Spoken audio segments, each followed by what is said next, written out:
আসসালামু আলাইকুম সুপ্রিয় শিক্ষার্থীবৃন্দ, আরপিআইস স্কুলের পক্ষ থেকে সবাইকে স্বাগত জানাচ্ছি আরও একটি নতুন অ্যাসাইনমেন্টে।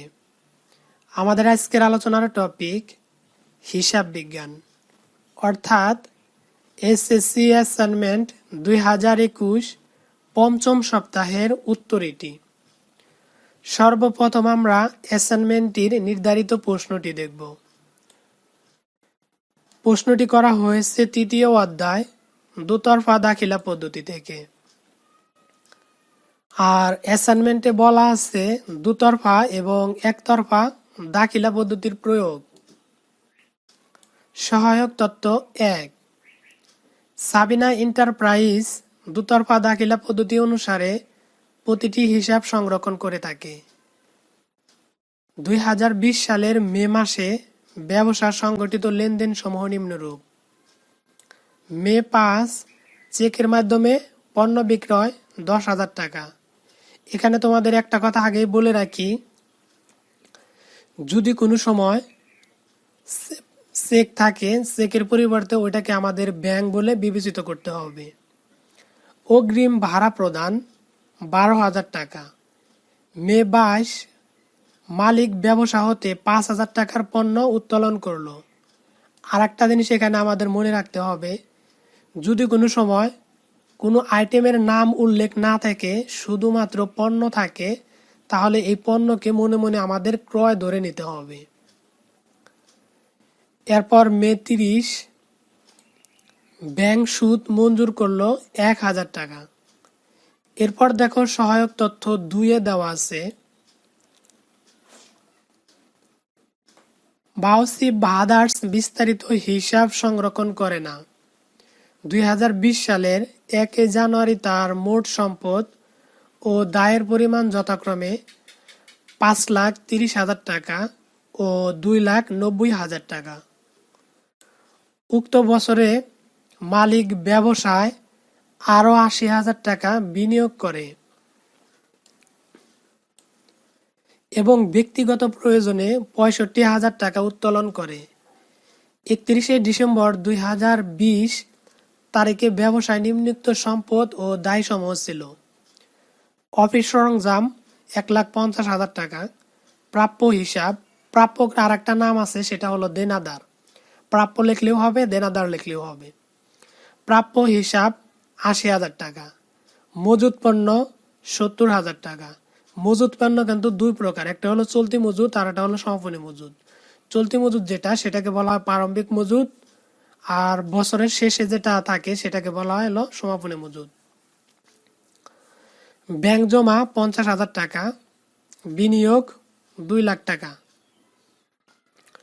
প্রদায় হিসাব বা পাওনাদার হিসাব 50,000 টাকা। ঋণ 2 লাখ টাকা। বকেয়া বেতন 10,000 টাকা। এই দুটি উদ্দীপকের আলোকে আমাদের যে প্রশ্নগুলি নির্ণয় করতে হবে, দেখো তাহলে। ক নাম্বার প্রশ্নটা হলো, দুতরফা দাখিলা পদ্ধতির সুবিধাসমূহ ব্যাখ্যা করতে হবে। এখানে তারা কিছু সংকেত দিয়ে দিছে বা নির্দেশনা দিয়ে দিছে যে এই পদ্ধতিগুলো অবলম্বন করে তোমাদের অ্যান্সারটা করতে হবে। আর তা যদি না করতে পারো তাহলে তোমরা 4-এর মধ্যে 4 মার্ক পাবা না। সেই নির্দেশনাটা কি দেখো, দুতরফা দাখিলা পদ্ধতির ধারণা সহ কমপক্ষে 8টি সুবিধা ব্যাখ্যা করতে হবে। কেউ যদি ইচ্ছাকৃত ভাবে 6 থেকে 7টি ব্যাখ্যা করো তাহলে কিন্তু ফুল মার্ক পাবা না। তো আমাদের অবশ্যই 8টি সর্বনিম্ন, অথবা বেশি করলে সমস্যা নাই। আমরা অবশ্যই বেশি করে দিয়েছি। এরপরে খ নাম্বার প্রশ্নটি দাও, সহায়ক তথ্য 1 ব্যবহার করে লেনদেনের ডেবিট ক্রেডিট নির্ণয় করতে হবে আমাদের। এরপর ঘ নাম্বার প্রশ্ন, হিসাব চক্রের ধাপগুলোর সংক্ষিপ্ত বর্ণনা করতে হবে। হিসাব চক্রের ধাপ কিন্তু রয়েছে মোট 10টি। তো এখানে সর্বনিম্ন বা কমপক্ষে 8টি ধাপের বর্ণনা করতে হবে। এরপর সর্বশেষ প্রশ্ন, সহায়ক তথ্য 2 ব্যবহার করে একতরফা দাখিলা পদ্ধতিতে লাভ ক্ষতি নির্ণয় করতে হবে। এক্ষেত্রে আমাদের নির্ণয় করতে হবে প্রারম্ভিক মূলধন, সমাপনী মূলধন, লাভ ক্ষতির পরিমাণ সঠিক হলে। আর এই হিসাব বিজ্ঞান সাবজেক্টটির শিরোনাম হবে দুতরফা এবং একতরফা দাখিলা পদ্ধতির প্রয়োগ। সুপ্রিয় শিক্ষার্থীবৃন্দ, এই যে আমরা এতক্ষণ প্রশ্নগুলো দেখলাম, এখন চলো এই প্রশ্ন অনুসারে পর্যায়ক্রমে উত্তরগুলো দেখে নেওয়া যাক। ক নং নির্দেশকের উত্তর। এখানে তুমি যদি লিখে দাও ক নং প্রশ্নের উত্তর, তাও হবে, তাই সবচেয়ে বেস্ট হয় যদি তোমরা এটা লিখে দাও যে ক নং নির্দেশকের উত্তর। দুতরফা দাখিলা পদ্ধতির সুবিধা। দুতরফা দাখিলা পদ্ধতি হিসাব রাখার একমাত্র বিজ্ঞানসম্মত পদ্ধতি। এই পদ্ধতিতে হিসাব রাখলে অনেক ব্যবহারিক সুবিধা পাওয়া যায়। ছোট বড় ব্যবসায়ী, অব্যবসায়ী সব ধরনের প্রতিষ্ঠানেই এই পদ্ধতিতে হিসাব রাখা হয়। নিম্নে দুতরফা দাখিলা পদ্ধতির সুবিধা বর্ণনা করা হলো। ১. লেনদেনের পরিপূর্ণ হিসাব। এই পদ্ধতিতে লেনদেনের দুটি পক্ষকে স্থায়ীভাবে সংরক্ষণ করা হয় বলে নির্দিষ্ট সময়ান্তে প্রতিটি লেনদেনের প্রকৃতি, পরিমাণ ও ফলাফল নির্ভরযোগ্য উপায়ে নির্ণয় করা যায়। ২. গাণিতিক শুদ্ধতা যাচাই। এই পদ্ধতিতে প্রত্যেকটি লেনদেনের এক পক্ষকে ডেবিট, অপর পক্ষকে সমপরিমাণ অর্থে ক্রেডিট করে লিপিবদ্ধ করা হয়। ফলে সমস্ত লেনদেনের মোট ডেবিটের পরিমাণ মোট ক্রেডিটের সমান হতে বাধ্য। কোনো নির্দিষ্ট সময় পর রিঅমিল প্রস্তুত করে হিসাবের গাণিতিক শুদ্ধতা যাচাই করা হয়। ৩. আর্থিক ফলাফল নির্ণয়। দুতরফা দাখিলা পদ্ধতিতে ব্যবসায়ের মুনাফা জাতীয় আয় ব্যয় সংক্রান্ত লেনদেনগুলোর পরিপূর্ণ হিসাব রাখা হয়। ফলে বছর শেষে ক্রয় বিক্রয় ও লাভ লোকসান হিসাব প্রস্তুত করে ব্যবসায়ের মোট ও নিট লাভ লোকসান নির্ণয় করা যায়। ৪. আর্থিক অবস্থা নির্ণয়। আর্থিক অবস্থা বলতে ব্যবসা প্রতিষ্ঠানের চলতি ও স্থায়ী সম্পদ, মূলধন ও দায়ের পরিমাণকে বোঝায়। দুতরফা দাখিলা পদ্ধতিতে লেনদেনের পরিপূর্ণ হিসাব রাখা হয়। ফলে হিসাবকাল শেষে উদ্বৃত্ত প্রস্তুত করে আর্থিক অবস্থা নির্ণয় করা যায়। ৫. দেনা পাওনা নির্ধারণ। দুতরফা দাখিলা পদ্ধতিতে সমস্ত ব্যক্তিক হিসাবগুলো সঠিকভাবে রাখা হয়। ফলে দেনাদার, পাওনাদার ও ঋণ সংক্রান্ত দায়ের পরিমাণ জানা যায় এবং নির্দিষ্ট সময়ের ভিত্তিতে সুবিধা হয়। ৬. তুলনামূলক বিশ্লেষণ। এই পদ্ধতিতে পূর্ণাঙ্গ হিসাব সংরক্ষণ করা হয়। ফলে বিভিন্ন বছরের কার্যফল ও আর্থিক অবস্থা তুলনা করে ভবিষ্যৎ কর্মপন্থা নির্ধারণ করা সহজ হয়। ৭. ব্যয় নিয়ন্ত্রণ। এই পদ্ধতিতে ব্যয় সংক্রান্ত সকল হিসাব সঠিকভাবে রাখা হয়। ফলে কোনো খাতের কত ব্যয় হওয়া উচিত তা প্রকৃত ব্যয়ের সাথে তুলনা করে ব্যয় নিয়ন্ত্রণের পদক্ষেপ নেওয়া যায়। ৮. আয়কর, ভ্যাট ও অন্যান্য কর নির্ধারণ। এই পদ্ধতিতে সকল আয় ব্যয়ের সঠিক হিসাব রাখা হয়, যার ভিত্তিতে আয়কর, ভ্যাট ও অন্যান্য কর বিবরণী প্রস্তুত করা সহজ হয় এবং তা কর কর্তৃপক্ষের কাছে গ্রহণযোগ্য হয়। ৯. ব্যবসা প্রতিষ্ঠানের দক্ষতা বিচার। এই পদ্ধতিতে প্রস্তুতকৃত আর্থিক বিবরণী ও প্রতিবেদন থেকে হিসাব সংক্রান্ত বিভিন্ন অনুপাতের সাহায্যে মুনাফা অর্জন, সম্পদ ব্যবহার ও দায় পরিশোধের ক্ষমতা ও দক্ষতা বিচার করা সম্ভব। ১০. মূল্য নির্ধারণ। এই প্রক্রিয়ায় হিসাব সংরক্ষণ করলে ব্যবসা প্রতিষ্ঠানের বাণিজ্যিক পণ্য মূল্য ও অন্যান্য সম্পত্তির মূল্য নির্ধারণ সহজ হয়।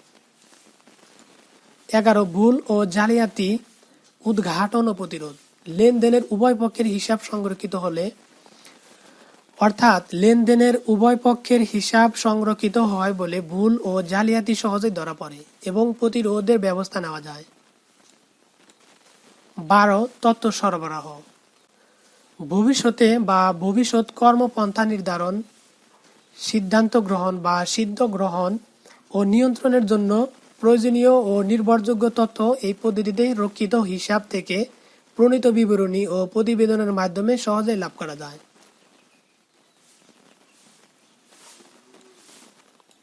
১৩. জবাবদিহিতা সৃষ্টি। এই পদ্ধতিতে রক্ষিত হিসাব নির্ভরযোগ্য ও বিজ্ঞানসম্মত হওয়ার প্রতিষ্ঠানে কর্মরত কর্মকর্তা ও কর্মচারীদের দায়িত্ব ও কর্তব্য পালনে জবাবদিহিতা সৃষ্টিতে বলিষ্ঠ ভূমিকা পালন করে। ১৪ নাম্বার, সহজ প্রয়োগ। এই পদ্ধতিতে বিজ্ঞানসম্মত পন্থায় ও স্বর্ণসূত্রের সাহায্যে লেনদেন বিশ্লেষণ করে হিসাবের বইতে লিপিবদ্ধকরণ অত্যন্ত সহজ। ফলে সব ধরনের প্রতিষ্ঠানে এটি সহজেই প্রয়োগ করা হয় বা যায়।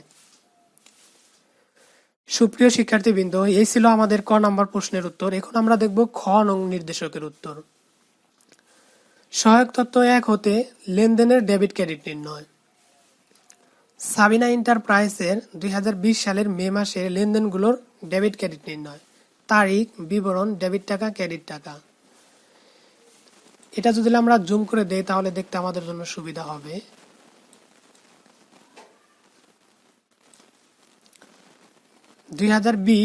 মে 5 ব্যাংক হিসাব ডেবিট, বিক্রয় হিসাব ক্রেডিট। এখানে 10,000 টাকা ডেবিট পাশে এবং ক্রেডিট পাশেও 10,000 টাকা। কারণ কি? কারণটা হলো ব্যাংক নগদ অর্থ পাওয়ায় ডেবিট, বিক্রয় এক ধরনের আয়, সেই জন্য ক্রেডিট। একটা কথা মাথায় রাখবে, এখানে যে কোনো আয় থাকলে সেটা ক্রেডিট হবে, নির্দ্বিধায় তোমরা ক্রেডিট দিয়ে দিতে পারো। আর যে কোনো সম্পদ, এটা এক ধরনের ডেবিট হবে। প্রত্যেকটা ক্ষেত্রেই সম্পদ ডেবিট হবে। এরপর দেখো মে 15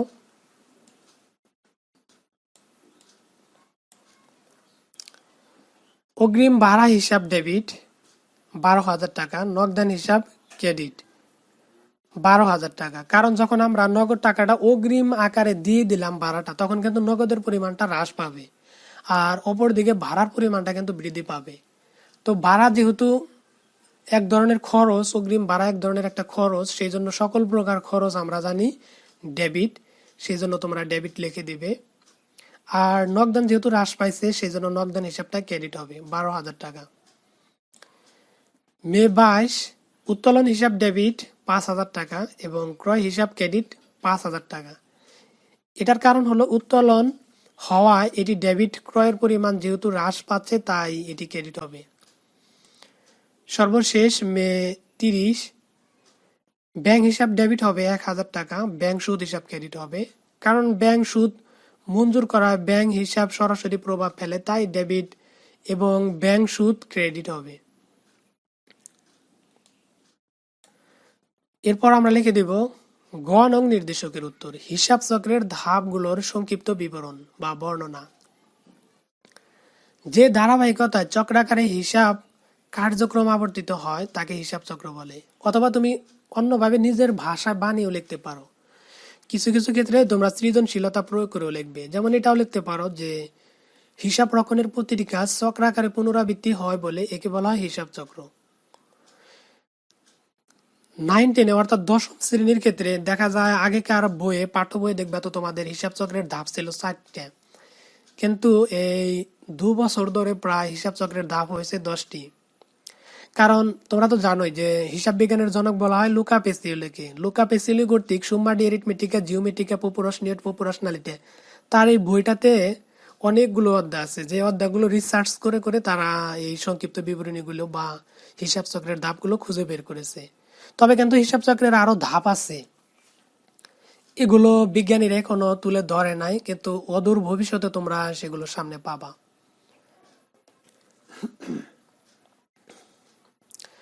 এরপরে আমরা দেখব হিসাব চক্রের প্রথম ধাপ, যেটি লেনদেন শনাক্তকরণ ও পরিমাপকরণ। হিসাব চক্রের প্রথম ধাপে ব্যবসা প্রতিষ্ঠানের সংগঠিত সমস্ত ঘটনাগুলো থেকে লেনদেন শনাক্তকরণ। এখানে আমি তোমাদের একটা কথা বলে রাখি, এই পৃথিবীতে যতগুলি ঘটনা ঘটে, হয় লেনদেন হবে, তা না হলে লেনদেন হবে না। তুমি বুঝে বুঝে উত্তরগুলো লেখার চেষ্টা করবে। মনে করো যেটার সাথে কোনো আদান প্রদান থাকবে সেটা কিন্তু লেনদেন হবে, আর যেটার সাথে কোনো আদান প্রদান থাকবে না সেটা কিন্তু লেনদেন হবে না। আর এই কথাটাই সাধারণত হিসাব চক্রের প্রথম ধাপে আলোচনা করা হয়েছে।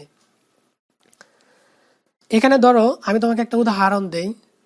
জানুয়ারি মাসে জনাব আব্দুর রাজ্জাকের একটি পুত্র সন্তান জন্মগ্রহণ করলো।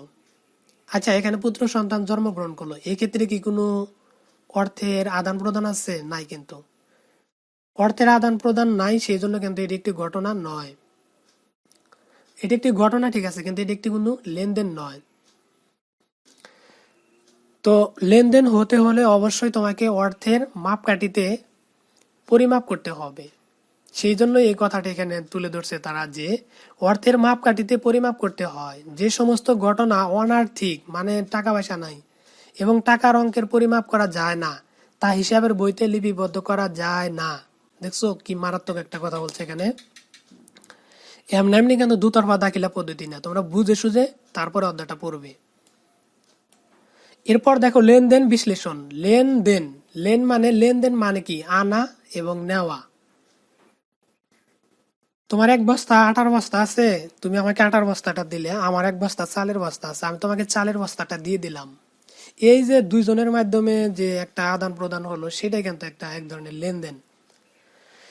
যদি কোনো সময় তোমাদের স্কুলে টিউশন আসে অথবা ম্যাজিস্ট্রেট আসে, এসে যদি তোমাদের প্রশ্ন করে যে লেনদেন কি, তখন তুমি কি বলবা? লেনদেন শব্দটির অর্থই হলো আদান প্রদান বা দেওয়া নেওয়া বা গ্রহণ প্রদান। তো আমরা দেখি এটাতে কি বলছে। হিসাব চক্রের দ্বিতীয় ধাপে হিসাবের বইতে লেনদেন লিপিবদ্ধ করা হয়। লেনদেন সংগঠিত হওয়ার পর প্রতিটি লেনদেনের ধর্তসত্তা বিশেষণ করে এক পক্ষকে ডেবিট ও অন্য পক্ষকে ক্রেডিট করে প্রাথমিক মানে কি একবারে প্রাথমিক পর্যায়ে তারিখ অনুযায়ী হিসাবের বই জাবেদায় লিপিবদ্ধ করা হয়। জাবেদায় লেনদেন লিপিবদ্ধ করাকে জাবেদাভুক্তকরণ বলা হয়। হিসাব কার্যক্রমে জাবেদার গুরুত্ব অনেক বেশি, কারণ এই বইতে কোনো লেনদেন লিপিবদ্ধ করা না হলে পরবর্তী হিসাবগুলি সঠিক হয় না। এরপর আমরা দেখব 3 জাবেদাভুক্তকরণ। জাবেদা কিন্তু একটি জার্নাল শব্দ, যার অর্থ কিন্তু দিবস। এগুলা মাঝে মধ্যে তোমাদের মনে রাখতে হবে, নৈতিক আকার আসে এগুলা। লেনদেনগুলোকে জাবেদাভুক্তকরণের পর সমজাতীয় লেনদেনগুলো শ্রেণীবিন্যাস করে পৃথক পৃথক শিরোনামে লিপিবদ্ধ করা হয়। এরপর খতিয়ান স্থানান্তরকরণ বা স্থানান্তর। খতিয়ান স্থিত হিসাবসমূহের ডেবিট ও ক্রেডিট উদ্বৃত্ত সমূহ নিয়ে একটি তালিকা প্রস্তুত করা হয়। এরপর দেখো রিঅমিল প্রস্তুতকরণ। রিঅমিল এটা কেন প্রস্তুত করা হয়? এটি কিন্তু হিসাবের গাণিতিক শুদ্ধতা যাচাই করতে প্রস্তুত করা হয়। যখন আমরা 2011 সনে এসএসসিতে ছিলাম, তখন কিন্তু এই প্রশ্নটা বারবার পরীক্ষায় আসতো যে রিঅমিল কেন প্রস্তুত করা হয়। আমাদের সময় তখন সৃজনশীল ছিল না, গোটা বইটাই তখন একদম আয়ত্ত করতে হতো। তো এখন তো পরীক্ষা বা তোমাদের হিসাব বিজ্ঞান বইটা অনেক ইজি করছে, সহজ করছে। তোমরা চাইলে এটা 2-3 মাস যদি পরিশ্রম করে পড়ো, তাহলে খুব সহজ হবে তোমাদের কাছে।